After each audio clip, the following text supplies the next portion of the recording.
Everybody good? Man, thank you guys so much for leading us in worship. That was good. Appreciate all the hard work that's put in behind the scenes that we don't see. All we see is Sunday morning. We don't see what goes on throughout the week and on your own time practicing. So thank you for leading us in that. If you got your Bibles, go ahead and grab them. Matthew chapter 2, be where we spend our time today. We're talking about the journey to the King. Matthew chapter 2.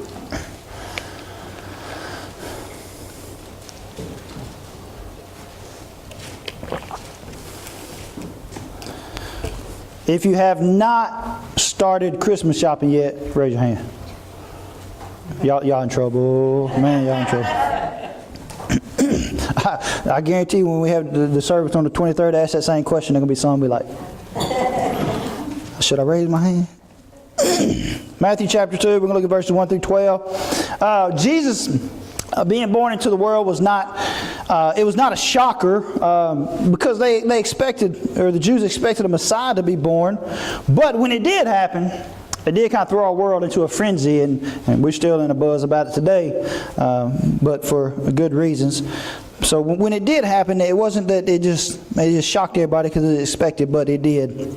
It kind of messed some people up a little bit. And that's what we're going to look at today. So Matthew chapter 2, if you're there, say, I got it. Start in verse 1, and then we'll walk back through it, of course. It said, after Jesus was born in Bethlehem in Judea during the time of King Herod, Magi from the east came to Jerusalem and asked, where is the one who has been born King of the Jews? We saw his star in the east and have come to worship him. When King Herod heard this, he was disturbed, and all Jerusalem with him. When he had called together all the people's chief priests and teachers of the law, he asked them where the Christ was to be born. In Bethlehem in Judea, they replied, this is what the prophet has written. But you, Bethlehem, in the land of Judah, are by no means least among the rulers of Judah. For out of you will come a ruler who will be the shepherd of my people Israel. Then Herod called the Magi secretly and found out from them the exact time the star had appeared. He sent them to Bethlehem and said, go make a careful search for the child. As soon as you find him, report to me, so that I too may go and worship him. After they had heard the king, they went on their way. And the star they had seen in the east went ahead of them until it stopped over the place where the child was. When they saw the star, they were overjoyed. On coming to the house, they saw the child with his mother Mary, and they bowed down and worshipped him. When they opened their treasures and presented him with gifts of gold and of incense and of myrrh, and having been warned in a dream not to go back to Herod, they returned to their country by another route. So these events that happened with the Magi happened sometime after the birth of Christ, up to possibly 2 years. Now, the Magi were not there for the nativity scene. Sorry to break your heart and all the traditions that you grew up with. So if your nativity set has these guys in it, it's not biblical. Verse 11 even tells us that they were in a house, not in a barn. Now, nativity scenes are nice and cute, just theologically incorrect. So, who are these Magi dudes? Who are these guys? Nobody really knows, but I did some digging and some searching, and I've come up with the answer. So I'm going to tell you who they were after careful search and study and all that. I'm going to tell you exactly who they were. You ready? No? Yes. I don't know. All I know is this. We three kings of Orient are. That's what I know. Bearing gifts, following yonder star. Anybody else got any more to add to that? That's all I know. I don't know nothing about them. You don't know nothing about them. The Bible don't know nothing about them. That's just what we're told.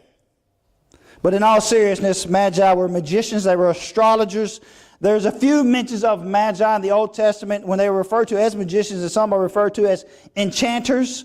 They studied the atmosphere, the stars, planets, and all that stuff. So they were probably a little weird. Most scientists are. And if you teach science in school, you're weird. So when they saw this new star in the sky, because that's what they did, they spent the time outside at night looking at the stars. So when they saw this new star in the sky, they knew something big had taken place. Now, they were smart guys. They studied. They were bookworms, or at their day, scroll worms. I don't know if scrolls had worms in them, but they were scroll worms. So maybe they knew that Numbers 24:17 says that a star will come out of Jacob. Maybe they knew that. They spent time studying. They read. They knew what they were talking about. Smart guys. Weird, but smart. Now, Magi were also known as wise men. That's probably what we grew up hearing them called, was the wise men, because of their great knowledge.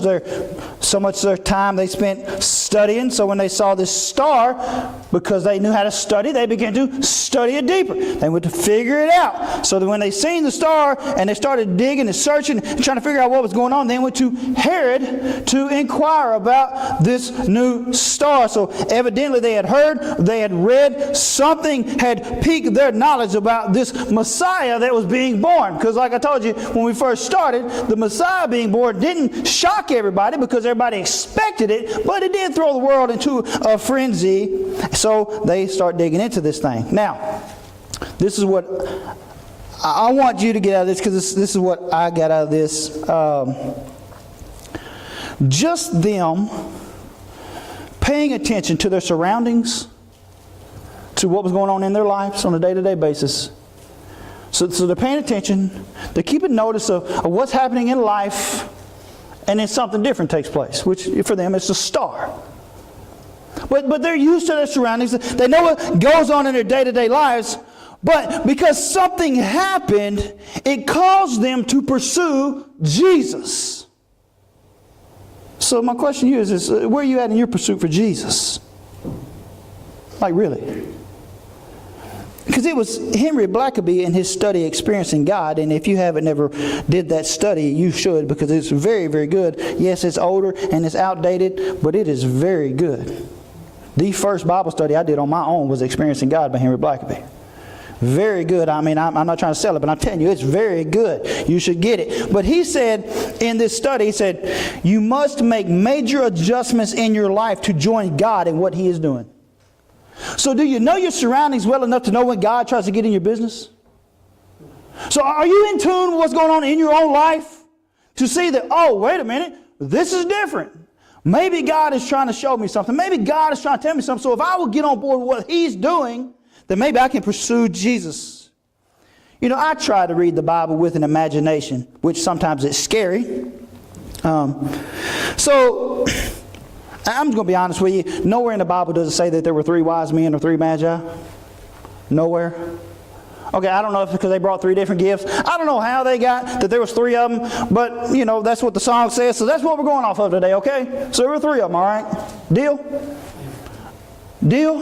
Yeah. Okay, there were 3 of them. I'm telling you ahead of time, that's not what the Bible says. That's just what the song says. All right, so because I try to read the Bible with imagination, and because they're scientists and they're weird guys, I gave them names. Is that okay? Is that cool? So we've got Thomas, Isaac, and Albert. Anybody pick up on what just happened there? Like some of y'all are like, man, I don't know what that sucker's talking about. Like, but anyway, so I'm reading the Bible, and I'm going through the story, and I'm trying to like interject myself into it, and that's what I told you last week, man. That's what you should do when you read the Bible, because if the Bible's boring to you, it's because you're reading it like a newspaper and not reading it for yourself to get into it. But I can about guarantee that on this journey, you know, they're riding their camels. They've seen the star, and they're riding their camels, and they're going about their way, and they go a long distance on this camel. And I can about guarantee that Albert looks over at the guys and says, hey, Tom, you sure about this? You sure? Because I don't know. Hey, Isaac, where'd you tell your wife we was going?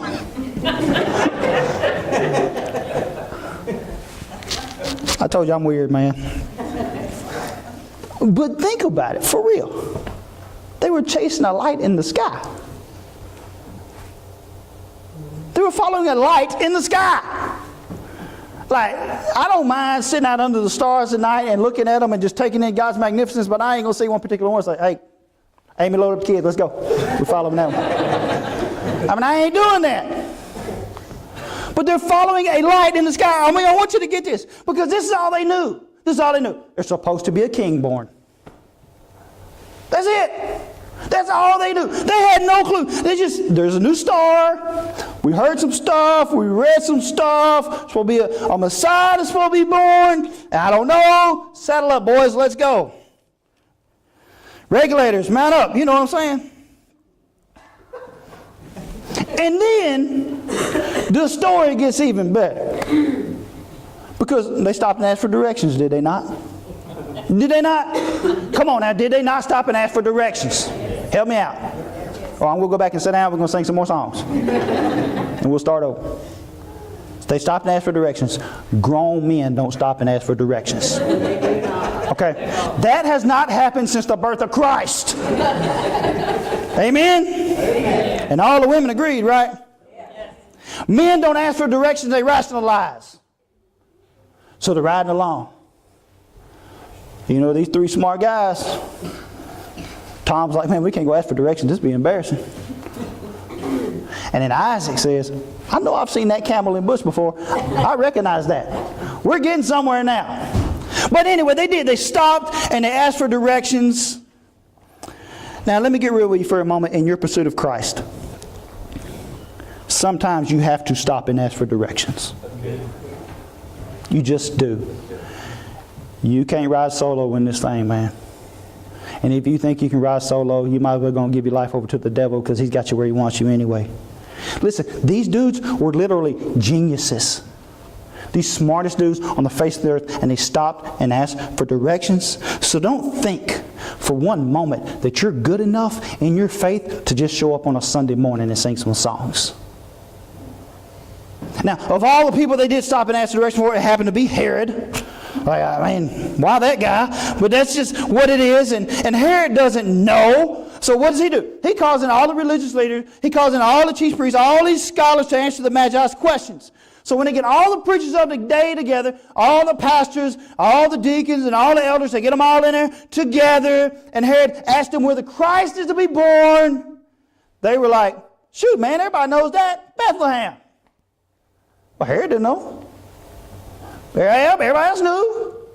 Now, I want you to hold that thought, because we're going to come back to that in a little bit. All the church people knew the right answer. So don't lose me on that, okay? We're going to come back to that. Now, they immediately quoted the prophet Micah. They didn't have to Google it. They knew what it said. So look at verses 4 through 6 again. So when he had called together all the people's chief priests. See, the people's chief priests, that's your local pastors and all the church leaders. We had called together all the people's chief priests and teachers of the law. He asked them where the Christ was to be born. In Bethlehem in Judea. You're supposed to know that kind of stuff. They replied, for this is what the prophet has written. But you, Bethlehem in the land of Judah, are by no means least among the rulers of Judah, for out of you will come a ruler who will be the shepherd of my people Israel. So the Magi's inquiry of this new king of the Jews, it sent Herod into a straight up panic mode. Because he thought, man, my influence is fixing to be taken over right here. Like, I'm fixing to lose power. I'm fixing to lose the throne. Herod is currently the king. So when the Magi asked the current king, hey, where's the new king? I mean, wouldn't that make you a little nervous? I mean, it was kind of a slap in the face for Herod. So when you're the king and a group of men show up and say, hey, where's the new king? I mean, that'll make you put you on edge a little bit, right? Now put yourself in Herod's shoes just for a moment. Now, he's crazy, so we don't be there, but just think about it. You're the ruler of a country. Some guys show up. You ain't never seen these guys in your life. Hey, man, where's the new king at? That'd mess you up a little bit, won't it? Right? So look at verses 1 through 3. After I get a drink. It said, after Jesus was born in Bethlehem in Judea during the time of King Herod, see there, he's the leader. Magi from the east came to Jerusalem and asked, where is the one who has been born king of the Jews? Now, it probably would have been a little bit better if they said, hey, where's the Son of God at? They didn't say that. Where is the one who has been born king of the Jews? Who's the current king of the Jews right now? Herod. So where's the one who has been born king of the Jews? So we saw his star in the east, and they come to worship him. Verse 3, when King Herod heard this, he was disturbed, and all Jerusalem with him. Now, anybody that's been in church for any period of time, you know Herod's nickname, right? So I'm going to let you interact with me just a little bit.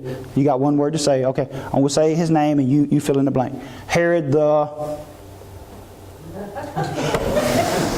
Lord, forgive us. Just his nickname, that's all I need. Herod the... Oh, Jesus. Y'all ain't never heard of Herod the Great? Oh, yeah, there it is. All right, here we go. Herod the... Great. Whew. Make my blood pressure go up. All right, so Herod the Great, that was who he was. That was what he was known as. But now, there's one greater than him that's been born. Now, he straight up panics. So, we didn't read this verse, but I want to show you this verse. Look at verse 16. Still there in chapter 2.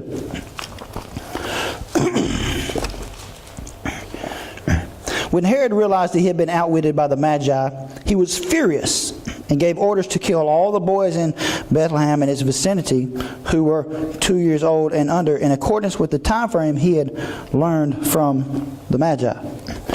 Pretty hot fellow right there, ain't he? Now, let me put in context for you why Herod had all the male children killed. Herod was a very jealous person. He was always kind of threatened that somebody would come in and take over the throne. Very insecure in his position of authority. Christian history tells us that he had the high priest killed. He had him drowned. And the bad thing about that was his brother-in-law, because he was afraid the high priest was going to kind of overthrow him. And then Christian history also tells us that he had his favorite wife killed. I'm like, dang, dude, your favorite one? I mean, I can understand the one that's mouthing off all the time, don't know how to clean the house, and, don't cook and stuff like that. I mean, I get it. But your favorite one?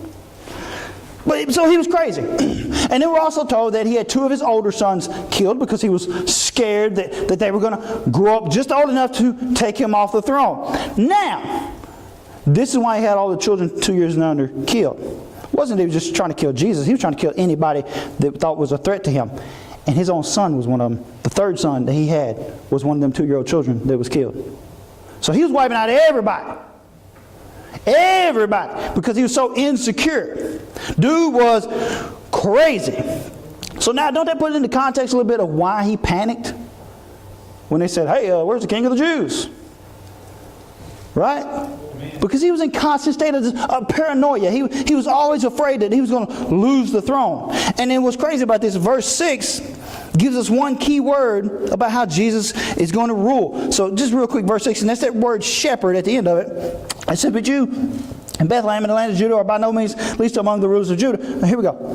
For out of you will come a ruler, not a dictator, but a ruler who will be the shepherd of my people Israel. Now, that's the word that's used to describe how Jesus will serve as king. You see, the difference between Jesus and all the other kings is most kings are just governors, they're dictators. They just rule and they have people doing things for them. They have people doing the dirty work for them. But Jesus, what he does is he's going to come in and he's going to rule, but he's also going to take care of you at the same time. He's going to love you. He's going to feed you. He's going to shepherd you. And we just see that throughout the ministry of Jesus, do we not? Now, even today, in our lives, if you can't feel the love of Jesus in your life, like I would about question your relationship with the Lord. And I hate to be mean. I'm just saying. Like, if you don't feel that shepherdness from Jesus in your life, if you're pursuing Jesus, you just can't feel that love that he provides you. Maybe he's not providing for you because you're not saved. I don't know. And I'm not trying to be mean. I'm just telling you what it is. Because most kings, most rulers are evil dictators, are they not? Yeah. But Jesus comes in as a loving shepherd to lead us and to guide us in the way we should go in our lives. Now, it would appear that Jesus comes into this world to fight a losing battle. And this clash that this Christ would bring would shake our world. Not that they were like, oh my goodness, somebody's been born. Not that. It's just, man, this thing is still shaking today. Is it not? Yeah. You know, I kind of picked at the nativity scene a little bit, but people lose their doggone minds if you were to put one out in the middle of town. Even if it is theologically incorrect. People still lose their minds. They're offended. Oh my gosh. We're going to go watch 50 Shades of Grey, but we're going to be offended by that. You might have to edit that. But anyway, Herod was cunning, he was cruel. Jesus come across as this weak being. Herod had magnificence. Jesus was born in a manger. Herod had power. He had resources. What was Jesus? This helpless baby. Herod was like so much authority in him, and he used his authority to kill people in his own family. He was powerful, but Jesus comes in and he's compassionate and he's powerful, but he's got a different kind of power. And Herod was crafty. What was Jesus? Jesus was honest. Herod had all of Jerusalem on his side, because it says that they were panicking too. When Herod panicked, they panicked. But he had all Jerusalem on his side. What did Jesus have? His mother and stepdad. That's it. So how could Jesus possibly survive? How is this Jesus, this King of the Jews that has been born, how's he going to come in and how is he going to save his people? I mean, you got the most powerful being in the world right now, which is Herod. He's trying to kill everybody. He's trying to take Jesus out as a baby. But see, here's the beautiful thing in this, and man, you can take this as deep as you want, because in the shadow of all of this, of all this chaos that's taking place right now, like, can you imagine mamas and daddies, like the government walk in and take your 2-year-old child and bash his head in right there in front of you? Like that happened because of Jesus. Okay, you understand? Okay, but in the shadow of all of this chaos that this world is in right now, there's a God over here who's working every bit of this stuff out, who's setting every bit of this up. Because he's going to make sure that the cross happens. Because yeah, that baby was born, and a whole bunch of other babies died because he was born, but a whole bunch of them got saved when he died on the cross. So in the midst of all this, there's a God that is bigger and more powerful than anything we could ever dream or imagine. And he's more powerful than Herod or any other earthly kingdom we can think of. God watches over those that he loves. And that is how Jesus is going to survive for the 33 and a half years of his life, to make sure that he dies for us. Now, what is the significance in the Magi's journey in all this? I mean, it was a long journey. It was long. Possibly up to 2 years. We don't know. But this is what happened. They stayed the course. They never got off. They never said, hey man, this pursuing Jesus stuff is too hard. Come on, Isaac, let's go back home. They never said that. They stayed the course and they pursued Jesus. And for us today in our Christian faith, guess what? It's stinking hard. But you got to stay the course. Yes, there are going to be days when you wake up and you're like, man, I don't know about all this stuff no more. I don't know. You know, I can't feel God working in my life. Like, am I crazy for pursuing after this God I've only heard of? Does that make me crazy? Because I'm going to tell you something. This journey that you're on, it's got its Herods, okay? Also known as problems. Every one of us on this journey, if you're pursuing Christ with everything inside of you, you're going to have problems in life. And it's going to be hard. And you're going to doubt. And you're going to question God. But I can promise you this. This journey leads to a life that will never end. Look at verses 10 and 11. It said, when they saw the star, they were overjoyed. On coming to the house, they saw the child with his mother Mary. And they bowed down and worshipped him. Then they all opened their treasures and presented him with gifts of gold and of incense and of myrrh. So when these grown men, check this out, when they walked into the house, they didn't see a muscled up king with a nice robe, with a crown, holding a giant sword ready to smite the nations. That's not what they saw. They saw a toddler in the baby room. See? That's what they saw. They didn't walk into this magnificent human being that is going to take over the world. They saw a toddler. A toddler. And they fell on their faces and they worshiped. Mind you, these were grown men, geniuses, smarter than any of us can ever begin to imagine. And they worshiped a child. So the Magi were finally able to look into the face of God. And this is what I want you to get. When we remain faithful to God, when we remain faithful to that journey, you too will one day get to look into the face of God. And for each one of us, it's up to us to go on that journey. It's up to us to find a true life in Christ. It's up to us to pursue Jesus with everything inside of us. In the famous Christmas hymn by Charles Wesley, Hark the Herald Angels Sing, and by the way, it is not a Baptist hymn, okay? Just saying. It's not. It's a Methodist hymn. Sorry. But we sing it, and it's fine because it's a good song. But it's not a Baptist hymn. And I'll move on from that. But anyway, there's this line in the song, and it says this. And you're going to know it. Veiled in flesh the Godhead see, held the incarnate deity. Pleased as men with men to dwell, Jesus our Emmanuel. That's what they saw. When they walked in, that's what they saw. And we, all of us in here this morning, we will miss out on Christmas if we're not pursuing Jesus. Amen. Yeah, you might exchange gifts. You might max out your credit cards. You might bounce your checkbook. But what does that matter in the grand scheme of things if you're not pursuing Jesus this Christmas? Now I want you to notice the order in which they did things when they walked into the house. Don't miss this because this is huge. Verse 11 again. You're like, how many times are we going to read verse 11? We're going to read 5, 6 more times. You don't like it. Verse 11 again. Watch how this goes now. This is big, so don't miss it.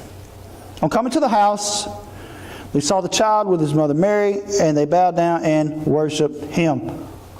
Then, so what happened first? Then they opened their gifts and treasures. They worshiped, then they offered gifts. Here's our problem. We got that backwards. You want to know why God don't work in your life on Christmas? Because you got it backwards. Everything about our life is backwards. And then we're wondering, why am I depressed on Christmas? Why am I struggling on Christmas? Why do I even not like Christmas? Because we got it backwards. Now, there's no doubt that they were excited to see Mary, okay? But it was not Mary they were there to go worship. Yes, she was favored by God, but it was Jesus and only Jesus that is worthy of our praise, our prayers, and our adoration. And listen to me when I tell you this. If the incarnation of Christ doesn't change you, you need to take down the mistletoe because that magical kiss ain't working, baby. If Jesus doesn't cause you to fall on your face and worship, then the little lights aren't twinkling, Clark. Right? Now, we know that Jesus was presented with gifts of gold and frankincense and of myrrh. Now, I just want to real quickly tell you what they mean because they're pretty big. Gold was a symbol of divinity, meaning he was God. Frankincense is this fragrance offering to God. It was considered to be a holy thing. The only person that got frankincense offered to them was God. And that's referenced in Exodus chapter 30. And myrrh was a spice used for embalming, and sometimes it was mixed with other drinks. And if you remember correctly, when they offered Jesus something to drink when he was dying, in Mark 15:23, it says that they offered him a drink mixed with myrrh. So these gifts presented to Jesus were huge. They had significance. The Magi, what did they do? They gave their best. They offered their best to God. What have you offered to God today? How about this season so far, this Christmas season? What have you offered to God? Or you got to keep balancing that checkbook. Doggone kids that keep wanting this and keep wanting that. Like, I'm going to tell you exactly what's going to happen on Christmas Day if you got kids. If you don't got kids, bless your heart. One of them's going to open up a gift and they're going to say, that ain't the one I wanted. And then somebody's going to die. But you see what we're doing here. You see how our priorities have gotten out of whack. Yeah, I ain't telling you don't go burn all your presents you got your kids. I promise that ain't what I'm telling you. Give your kids the presents. Make sure they have a great Christmas. But doggone it, show them Jesus. Like that's the priority in all this. And that's how we've got it backwards. So what are you offering to Jesus today? What can your kids see that you're offering to God today? This Christmas season, what are they seeing that you're offering? Are you offering your best? Have you brought your best? See, here's the greatest thing about this story. Although the Magi, they brought their best, and they offered God the best that they had, they received the better gift. Because they got to see Jesus. And it's just like us today. Because I'm telling you, at the end of the day, you get the better gift. Because you get to see Jesus. When it's all said and done, is the hustle and bustle really worth it? Is fighting crowds at a mall really worth it? And I'm not beating up for Christmas shopping. I promise you I'm not. I'm going myself. But I'm telling you, what are you offering to God? What are you bringing to the table for God? Because He's given you the greatest gift of all, Himself. What does Emmanuel mean? You know what I'm saying? So one more thing and then I'll pray for us. How are you going to respond to Jesus this Christmas season? I mean any season, but particularly this Christmas season because that's what we're doing right now. How are you going to respond to Jesus? Now, I want you to take notice. We've already read the scripture, so just go with me on this. There were three categories of people here. You had Herod, you had the good old church folks, and you had the Magi. And all three responded differently to Jesus. Herod, he had nothing to do with him really other than have him killed because he was threatened on the throne. Then you had your church people. They were just like, Everybody knows that, man. Everybody knows that Christmas story. That's what they were saying. Everybody knows that story. So they just kind of nonchalantly answer the question of where's the Messiah to be born? In Bethlehem. And what'd they do? They just kind of blew it off.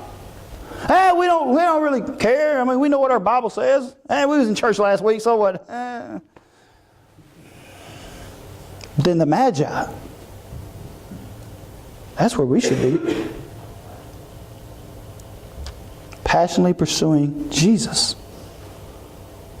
And I mean, that's why I'm sorry, I hammer church people because I struggle with mediocrity in Christianity.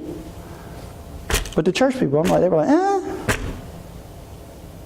But the Magi, who were considered pagans, passionately pursuing Jesus, they traveled a great distance, up to 2 years. And here's the thing, they didn't go by car. I don't see no camels parked out there. So think about the distance they traveled. And I'm finna throw a zing grin on you, okay? They traveled a great distance to see a child. And we can't come back on Sunday night? So this Christmas, how are you going to respond to Jesus? What are you offering to Jesus this Christmas? And how far are you willing to go this Christmas? Right now, today. What are you bringing to the table? I'm not talking about gold, frankincense, and myrrh. I'm talking about here. What are you bringing to the table this morning as an offering to God and not your checkbook? I'm talking about this. What are you offering? What are you bringing? Did you bring your best this morning? Did you bring your best, or did you come here with a bad attitude thinking, I don't like that song? Did you bring your best this morning? With a pure heart, did you come here this morning and say, here it is, God. Whatever you want. And that's what I'll do.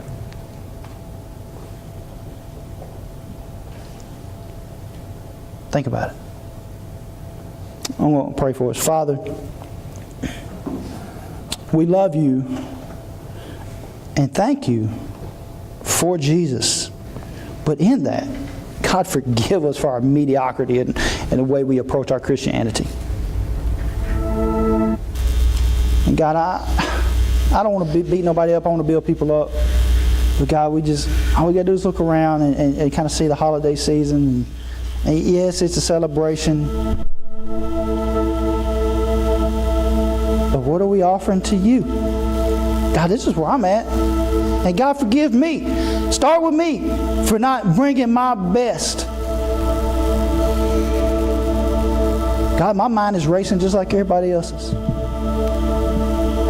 Worried about what's going to happen this week. Worried about what's going to happen next week. Thinking, okay, I got so many days, I got to get this shopping done. God, I'm in that boat too. I'm no better than anybody else, so I'm asking you to forgive me. But what I am asking you to do is, God, pierce our hearts. Put us on our faces before you.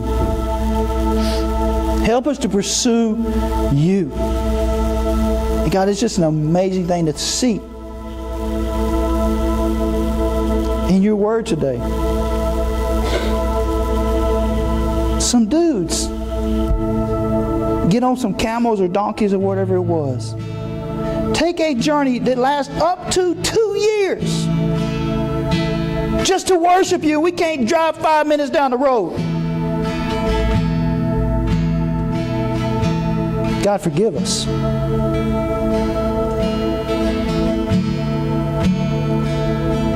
Man, I'm going to ask you to stand.